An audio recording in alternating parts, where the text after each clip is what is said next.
Ben Gülzira Taşmehmet, Almanya'da yaşıyorum. Bugün Çin Ankara elçiliği kendi resmi Twitter hesabından bir bayanat yayınlamış. Yurt dışında ikamet eden Uygur Türklerinin toplama kamplardaki akrabaları hakkında yürüzen haklı soruşturmaları yalanlaya çalıştı.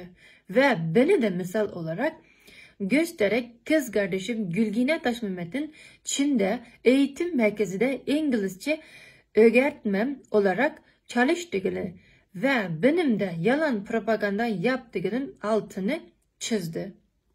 Kardeşim Gülgine Malasya'da yüksek lisansını bitirdikten sonra Gulca'ya annem babamları ziyarete gitmişti.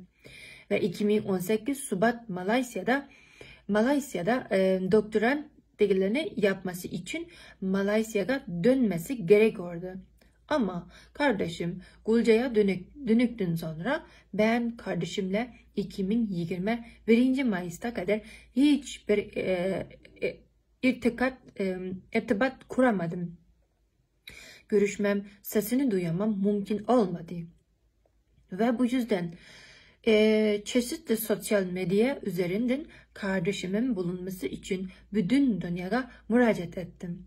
2021 Mayıs'ta Çin bana video telefon üzerinden arayıp ailemle görüştürdü ve ardından Çin'in uluslararası medyası olan China Daily üzerinden bir video yayınladı.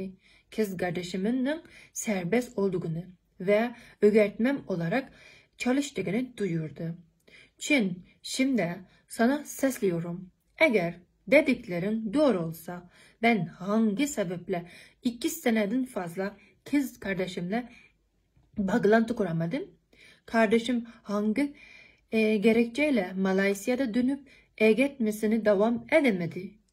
Eğer benim dediklerim yalan olsa benim kayınvalidem Merhaba Abdüşkür ve görümcüm Nigara Abdüşkür nerede? Onların hiçbir suçu yokken neden 19 sene hapise mahkum edildiler?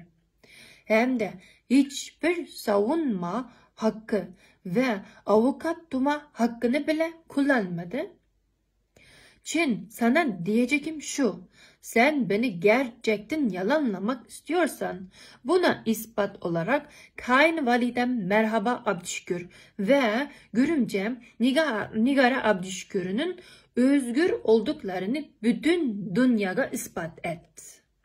Ve 20 günden beri konsolosluk hapısında akrabalarını soruşturan kardeşlerim de cevap ver. İşte o zaman senin dediklerin gerçek olur ve ben bütün dünyaya yalancı olurum. Yapabilir misin bunu?